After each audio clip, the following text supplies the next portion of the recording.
Okay, week 9. I thought I'd start from up here so I'm not huffing and puffing like I have been. Still huffing and puffing, still got a cold. Anyway, so this last week, from what I can tell, they've basically been doing the sort of preparatory work for things. So there's a hell of a lot of mud down here, a huge amount. They've got all of these trays in. So the trays are to be used basically to form the floors and the ceilings, I think, and they basically get laid out on the steel frame and then filled full of concrete. So that's one thing. The electricity pole is where it's supposed to be. I made a bit of a balls up on that, which I'm a bit hacked off with, to be honest. So Western Power have done exactly what they were told to. I just didn't read the instructions properly, so it's my own fault. Need to try and look into that a bit more. Here, ooh, that's exciting. So we've got, sorry, it's a bit wonky, isn't it? So there's a pad there. I think that's supposed to have all the stuff for the electrics coming in. Almost like a little shed there to hold that. The big hole there, I think that's for either the rainwater collection tank or the cloud jester. I'm not sure which is the sort of the sewage system. So check that out, but that's good. I think what's going to happen now, which is it's a bit more sort of sensible pace, I guess. When the frame goes up, everyone said it's going to be 2 weeks, and it's all very exciting and you see real progress. And now it's really not going to have that same pace. We're supposed to have, if we're lucky, the guys coming up and starting to drill the boreholes, I think Monday, if that works out. They're doing 4 of them instead of 5, but they're deeper, so 125 metres each. I mean, we are here almost exactly 100 metres above sea level, and the floor of the valley, if I go back there, is about 30 metres above sea level, about 40. So if you imagine all the way from, well, I guess the top of the hill over there, all the way to the valley floor, and that again, we're doing a couple of those for the heating, which is a bit mental. That's really mental, actually. So, building as of today. There's all the scaffolding around it as well, which is going to make it a lot easier for the guys to start working on it, apparently. I literally actually have done nothing since Wednesday when I was last up. I'm sure they have, but nothing visual on here. As I said, there's still loads of mud. I mean, every time you come up here, it's really just more mud and a bit more mud. But that's just the time of year as well. Everyone is wondering why this place is called Red Hill. There's your answer right there. It's a hill and the dirt's bright red.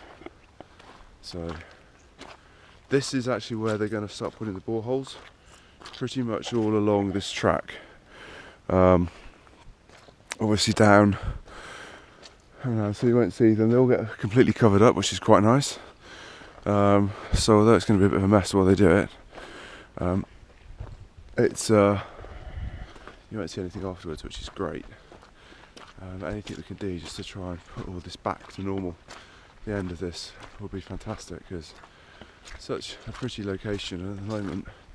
Really does look like what's it's hit it. I don't lie, they have done stuff. There's walls. Check those out.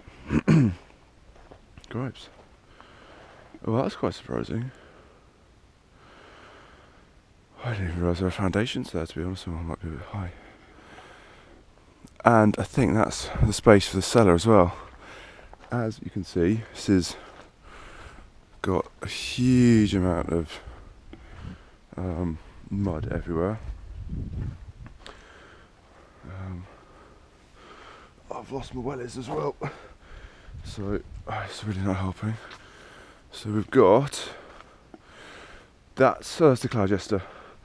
So the cloud jester, or cloud jester, however you pronounce it, it's the hole for that. That's the poo tank.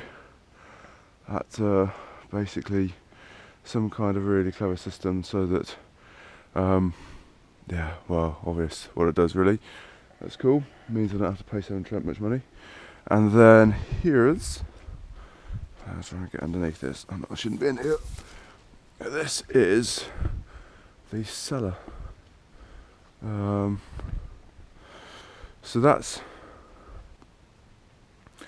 the base of the spiral cellar. So if we look there, so we can see that blockwork basically is going to be floor height. So I mean the terrace is actually quite high up off the things. So all of this, I don't know what's going in here. Fill it full of rubble, I guess. Maybe some of all this dirt they've dug out. But that kind of makes a bit more sense over here too. So you can see that although they've dug up on out the way here, once all that's backfilled, it's gonna, wow, it's just gonna be amazing. The cellar itself, I'm guessing the cross is kind of the centre. I don't know in truth, but that's about 2 metres deep, which is probably about right from where those blockworks are. So you've got hardcore at the bottom, 50mm blinding layer, some damp-proof membrane, then concrete, then the insulation, then 75mm screed, 25mm timber. So that's actually a huge volume of stuff, isn't it? But that's quite exciting that they've started to deal with this now. Quite chuffed with that.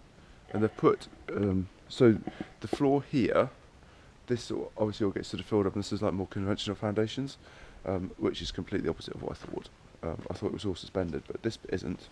And then this is the bit that, you can see they've just basically put some geotextile stuff down and some gravel, and that's it, and that'll all be open to, that's all they're doing. So this part of the building is completely suspended. It's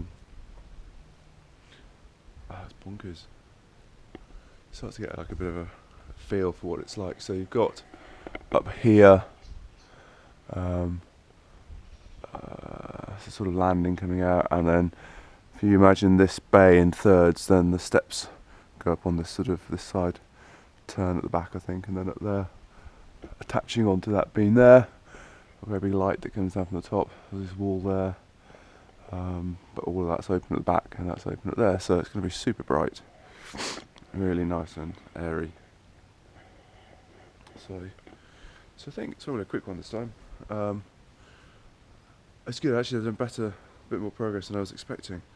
Done well to dig all of that hole out for the what's it. Oh, just look at this. Look at the mess. That's a shed load of mud. Have you seen any? There's going to be some serious work trying to, get this looking like a garden in the end. I guess, things sort themselves out over time. Actually, they won't go at the moment. If I keep walking along, my shoes seem to be accumulating crap rather than riding over it. So there you go. Quite hazy out there. It's beautiful first thing. I would have gone flying, but it's a busy morning. So there we go. I think that's fairly sure it's week 9. So it's a 44 week build or 46 week build, I don't remember. But it means that we're, for argument's sake, 20% of the way through. So 20-25% of the way through, which is awesome. So making progress. It's I think the 29th of December today, of November rather, and they're hoping to have the floors poured and the roof on before Christmas. So they've got busy 3 weeks or so. As I said, the rig for the drilling is supposed to be coming up, if they can, I think next week. I'm going to try and do some sort of moving around. So that's all pretty cool, isn't it? That's pretty exciting, because with that done and out of the way, and the other guys can start motoring on with this, and we should start to really make some progress. I'd imagine that by the end of January it'll all be watertight. The windows are on order but not due in now until, I reckon, March or April time. Apparently they hold fire.